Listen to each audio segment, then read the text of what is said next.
Hello friends, आपण शिकतोय chapter electrochemistry standard 12 आणि लेक्चर नंबर आहे 8. आणि आज आपण जो टॉपिक शिकणार आहोत तो टॉपिक आहे Faraday's second law of electrolysis. आता काय आहे Faraday's second law of electrolysis तो आपल्याला लक्षामध्ये घ्यायचा आहे. समजा आपण दोन इलेक्ट्रोलाइट हे अशा पद्धतीने कनेक्ट केले.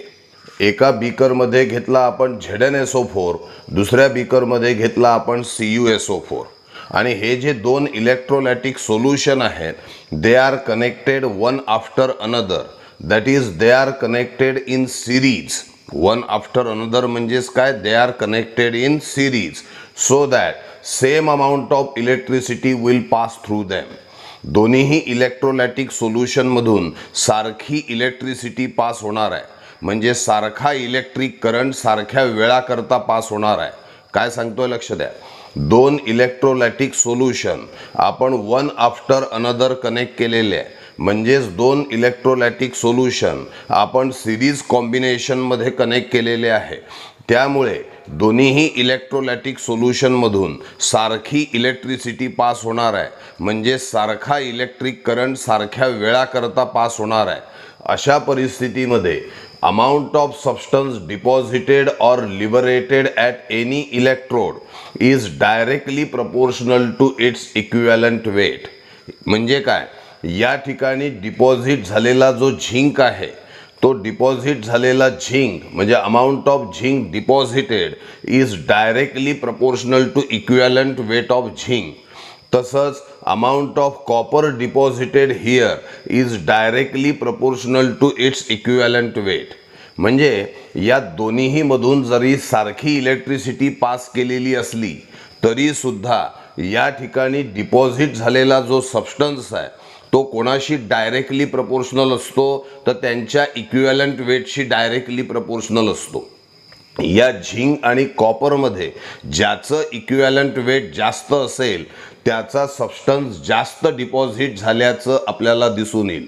कारण weight of or amount of substance deposited or liberated at any electrode is directly proportional to its equivalent weight, that is equivalent mass.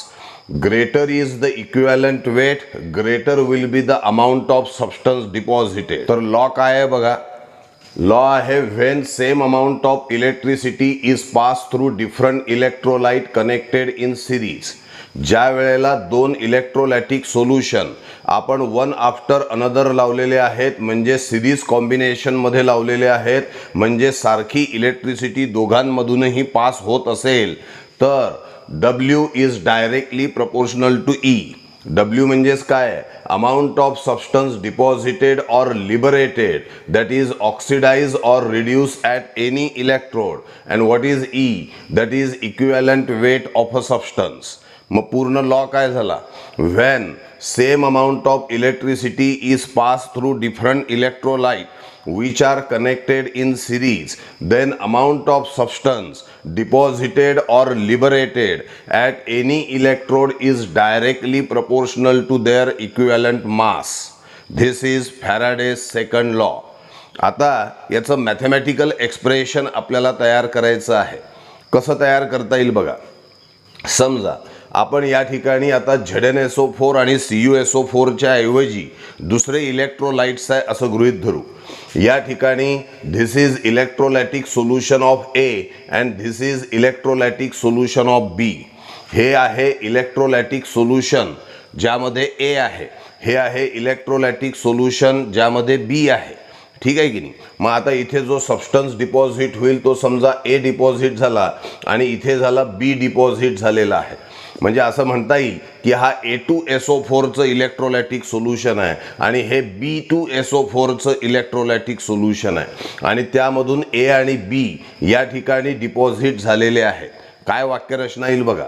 If two substance A and B are deposited, बघा two substance A and B are deposited at their respective electrode from their electrolytic solution which are arranged in series combination, that is same amount of electricity is passed through them. या ठिकाणी A2SO4 इथे B2SO4 असे दोन electrolytic solution आहे गृहीत धरा. त्यातून या ठिकाणी A डिपॉझिट झालेला आहे, या ठिकाणी B डिपॉझिट झालेला आहे आणि हे दोन्हीही इलेक्ट्रोलायटिक सोल्युशन हे आपण सिरीज कॉम्बिनेशन मध्ये लावलेले आहे, म्हणजे same amount of electricity is pass through them आहे. अशा वेळेला मॅथमॅटिकली आपल्याला काय मिळेल बघा. Mathematically we have moles of A produce upon moles of B produce, moles of A produce upon moles of B produce is equal to mole ratio of A in the half reaction divided by mole ratio of B in the half reaction. This is the mathematical expression for the Faraday's second law for mathematical purpose. Mathematical purpose साठी जे expression आहे ते हे आहे. काय आहे ते?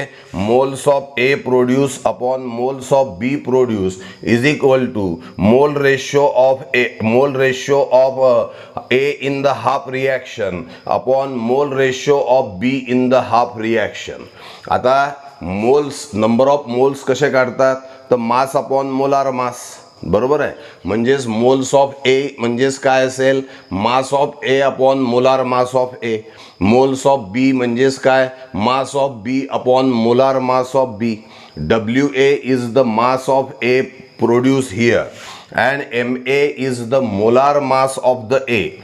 WB is the mass of B produced here and MB is the molar mass of B.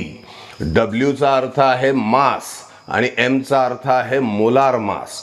आपण इथे मोल्स ऑफ ए प्रोड्यूसला केलं WA upon MA, moles of B ला केलं आपण काय करता येईल? WB upon MB. आणि इकडे mole ratio of A in the half reaction upon mole ratio of B in the half reaction. आता हे झालं final mathematical expression for the Faraday's second law of electrolysis, जे आपल्याला प्रॉब्लेम पर्पजसाठी कामी पडणार आहे. काय सांगितलं होतं बघा आपण. या ठिकाणी असं गृहीत धरलं आपण, this is the electrolytic solution of A2SO4 आणि हे घेतलं समजा आपण B2SO4, बरोबर आहे. मग आता त्यामधून कोण इथे डिपॉझिट झाला? A. यामधून इथे कोण डिपॉझिट झाला? B.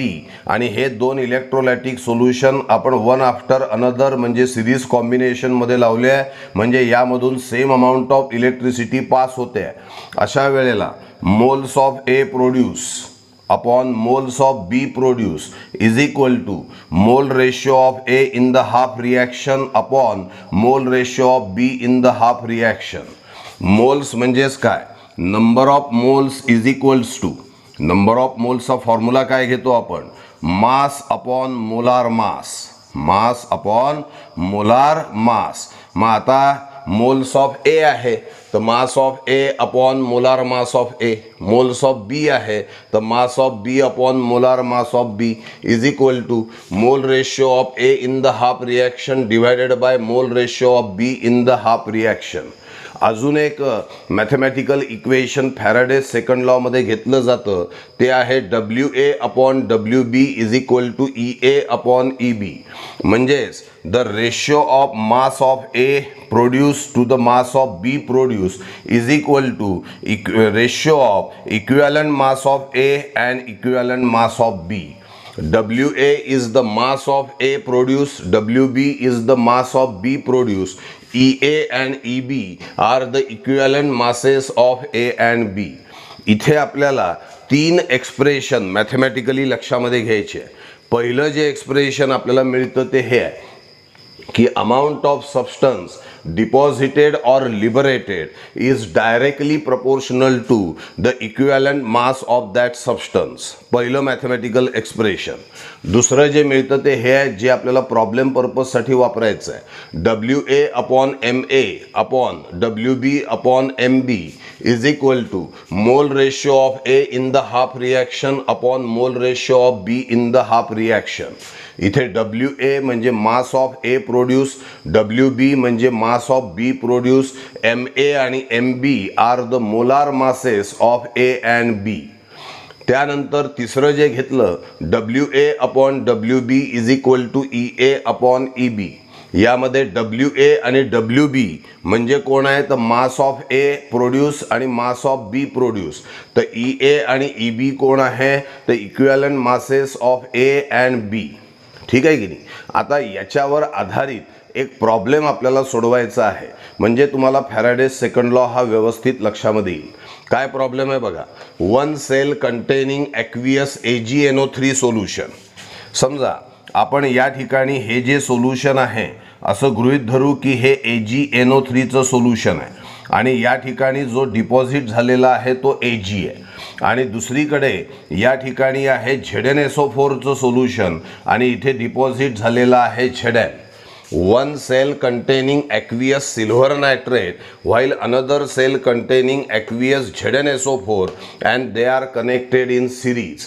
ज्या वेळेला तुम्हाला प्रॉब्लेममध्ये वाक्य दिसतं की they are connected in series, समजून घ्या फॅराडेज सेकंड लॉ आपल्याला तिथे वापरायचा आहे.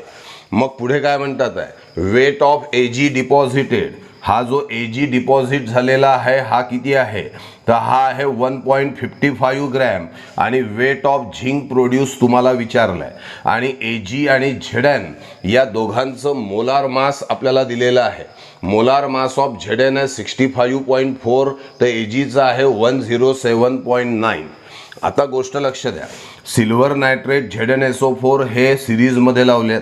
इथे एवढा Ag डिपॉझिट झालाय तर किती झिंक डिपॉझिट होईल हे विचारलेलं आहे आणि या दोघांचं मोलार मास तुम्हाला दिलेला आहे. कसं सोडवणार.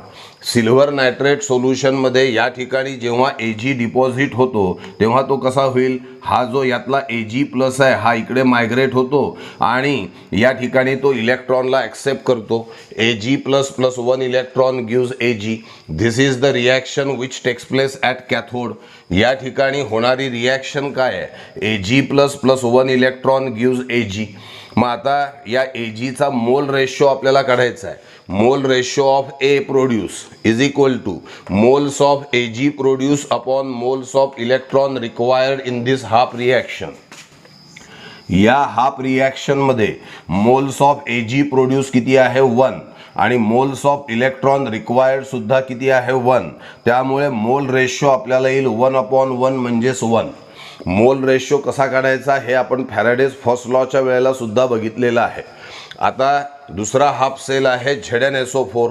या ZnSO4 मध्ये कॅथोड रिॲक्शन काय असेल तर इथे असेल हा Zn2+. याच्याकडे मायग्रेट होतो, 2 इलेक्ट्रॉन ॲक्सेप्ट करतो आणि कॅथोडपाशी रिॲक्शन काय होते, Zn2+ + 2 इलेक्ट्रॉन गिव्स Zn. ही रिॲक्शन या ठिकाणी कॅथोडपाशी झाल्याचं दिसून येतं. या रिॲक्शनवरनं झिंकचा मोल रेशो काढता येईल. मोल ratio of Zn is equal to moles of Zn produce किती 1 upon moles of electron required किती 2 म्हणजे 1/2 इज इक्वल टू 0.5. अशा तऱ्हेने आपण सध्या मोल रेशो ऑफ Ag आणि मोल रेशो ऑफ Zn आपण काढलेला आहे. म्हणजे मोल रेशो हे दोन्ही गोष्टी आपण कॅल्क्युलेट केलेल्या आहे. आता आपल्याला कॅल्क्युलेट काय करायचं आहे, वेट ऑफ झिंक कॅल्क्युलेट करायचं आहे. चला या ठिकाणी आपण फॉर्म्युल्यामध्ये चेंजेस करू. कोणाच्या बाबतीमध्ये इथे Aच्या ऐवजी मी समजा घेतो, कोण घेतला आपण Ag आणि Bच्या ऐवजी कोण घेतला आपण Zn. मग moles of Ag produce upon moles of Zn produce is equal to mole ratio of Ag in the half reaction upon mole ratio of Zn in the half reaction. यावरनं moles of Ag produce म्हणजेच WAg upon MAg आणि इथे WZn upon MZn is equal to mole ratio of Ag in the half reaction आणि mole ratio of Zn in the half reaction. हा formula आपल्याला या ठिकाणी आलेला आहे. आता व्हॅल्यूज पुटअप करा.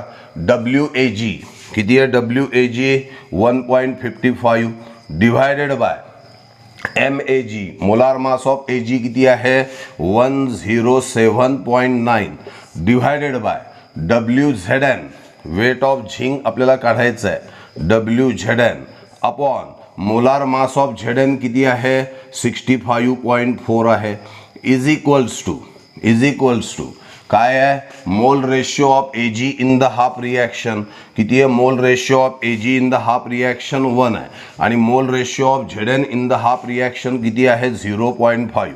आता हे कॅल्क्युलेशन तुम्हाला सोडवायचं आहे आणि हे कॅल्क्युलेशन सोडून तुम्हाला WZn हा कॅल्क्युलेट करायचा आहे. तो जवळपास तुम्हाला 0.47 ग्रॅम आल्याचं दिसेल जे आपल्याला विचारलेलं आहे. आपल्याला काय विचारलं आहे प्रॉब्लेममध्ये बघा आपल्याला विचारलं आहे WZn हा आपल्याला विचारला होता जो आपण कॅल्क्युलेट करून दाखवलेला आहे. पुन्हा एकदा प्रॉब्लेम लक्ष द्या कारण एक प्रॉब्लेम समजलं म्हणजे बाकीचे प्रॉब्लेम्स तुम्हाला यावरचे सोडवता येतील. One cell containing silver nitrate another cell containing ZnSO4 या ठिकाणी डिपॉझिट झाला Ag 1.55 ग्रॅम. इथे डिपॉझिट झाला Zn त्याचं मास आपल्याला काढायचं आहे की किती झिंक डिपॉझिट झालेला आहे आणि झिंक आणि Ag यांचं मोलार मास तुम्हाला दिलेला आहे. पहिले तर काय करायचं या ठिकाणी कॅथोडपाशी काय रिॲक्शन होते Ag++1 electron gives Ag यावरनं mole ratio काढता येतो. मोल्स ऑफ Ag प्रोड्यूस 1 आणि number of moles of electron required पण 1 म्हणजे मोल रेशो ऑफ Ag किती आहे 1 आहे. मेटलच्या व्हॅलन्सीवरून आपण त्याचा मोल रेशो काढू शकतो. जर का व्हॅलन्सी 1 असेल तर अशा वेळेला त्याचा मोल रेशो हा 1 येतो. व्हॅलन्सी जर का 2 असेल तर मोल रेशो हा 0.5 आल्याचं दिसून येतं. बघा इथे दिलंय Ag++1 electron gives Ag त्यावरनं mole ratio काढला 1. तसाच Zn2++2 इलेक्ट्रॉन गिव्स Zn या ठिकाणी 1 मोल ऑफ झिंक प्रोड्यूस झाला आणि 2 मोल्स ऑफ इलेक्ट्रॉन रिक्वायर्ड आहे म्हणजे मोल रेशो ऑफ Zn किती आहे तर 0.5 आहे. एक गोष्ट मी तुम्हाला आत्ताच सांगितली सिल्व्हरची व्हॅलन्सी 1 आहे मोल रेशो असेल 1. नंतर झिंकची व्हॅलन्सी 2 आहे मोल रेशो असेल 1/2. ॲल्युमिनियमची व्हॅलन्सी 3 आहे ॲल्युमिनियमच्या बाबतीत मोल रेशो असेल 1/3. ठीक आहे की नाही. तर हे गोष्ट आपण लक्षात ठेवायची आहे. मग काय केलं आपण हा जो फॉर्म्युला आहे या फॉर्म्युल्यामध्ये ज्या गोष्टी आपल्याला माहिती आहेत त्या पुटअप केल्या. मोल रेशो ऑफ Ag किती आला होता 1 झिंक किती आला होता 0.5. WAG आपल्याला दिला आहे MAG आपल्याकडे आहे. WZn काढायचा आहे MZn आपल्याकडे आहे म्हणजे 1 2 3 4 5 गोष्टी आपल्याकडे आहेत आणि WZn आपल्याला काढायचा आहे. मग हा कॅल्क्युलेशन करा आणि सॉल्व करा. तुम्हाला वेट ऑफ झिंक डिपॉझिटेड काढता येईल. तो किती आल्याचं दिसेल 0.47 ग्रॅम. लक्षात येतोय फॅराडेज सेकंड लॉ. एकदा फॅराडेज सेकंड लॉ पुन्हा रिवाइज करू. काय आहे when same amount of electricity is pass through different electrolytic solution connected in series that is connected one after another then it is found that the weight of substance deposited or liberated at any electrode is directly proportional to its equivalent mass that is equivalent weight.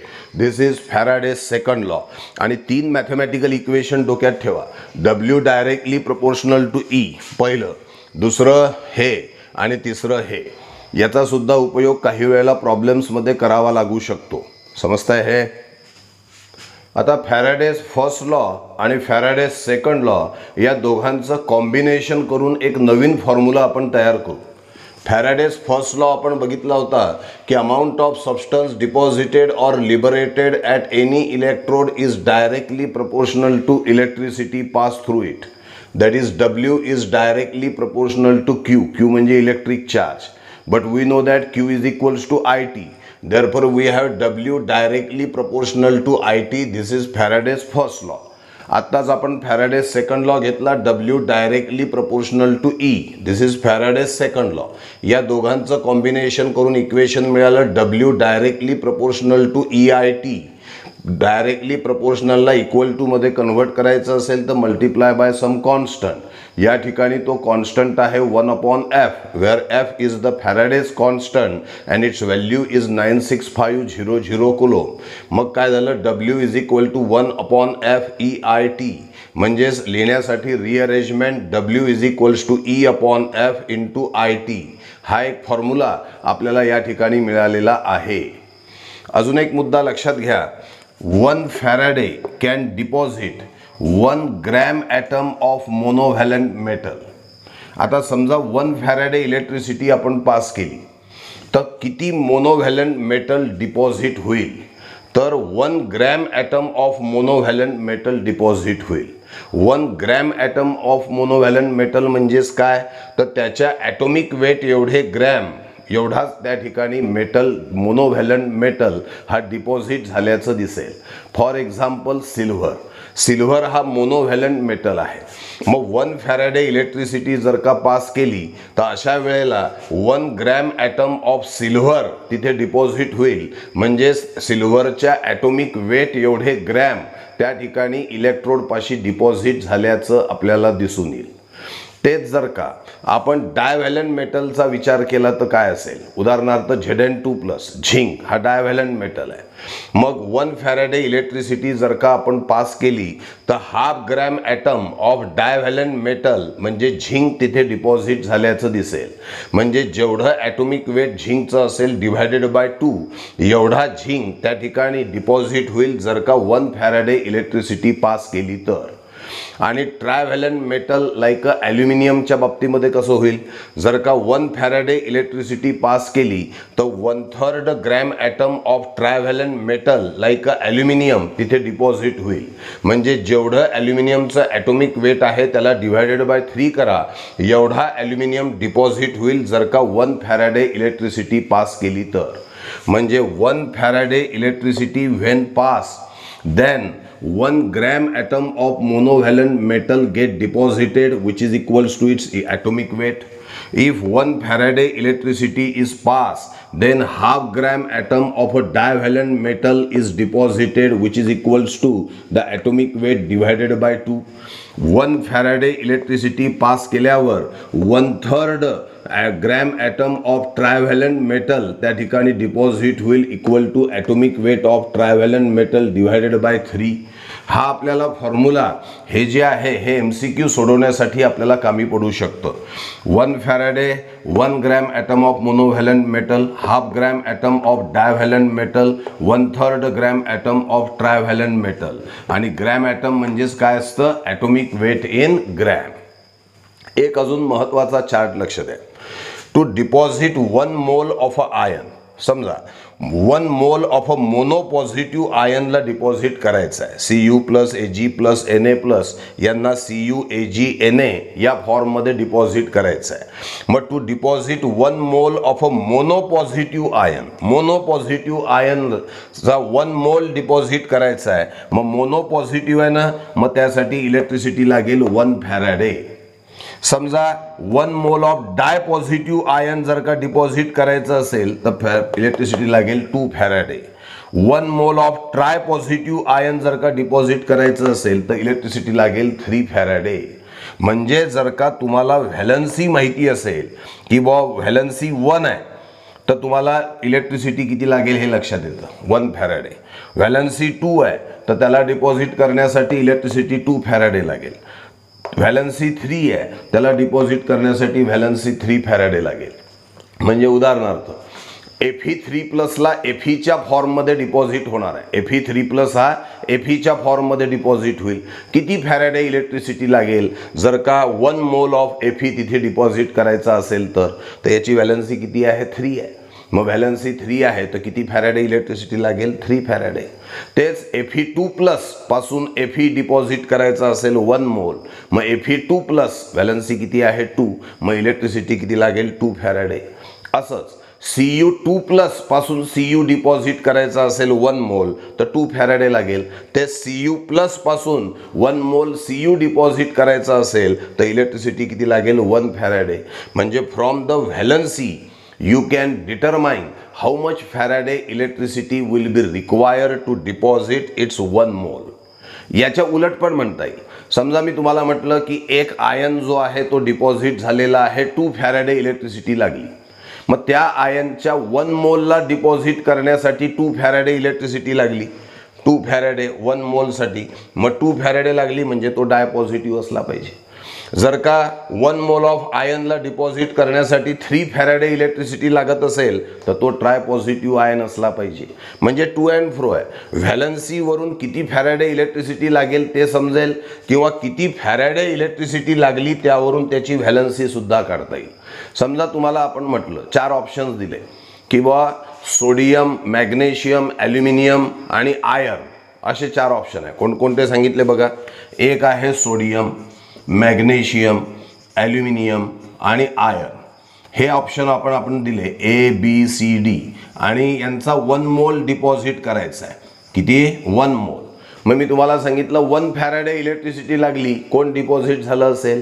आता 1 Faraday electricity लागली म्हणजे यावरनं valency लक्षात घ्या की valency 1 वाला असेल.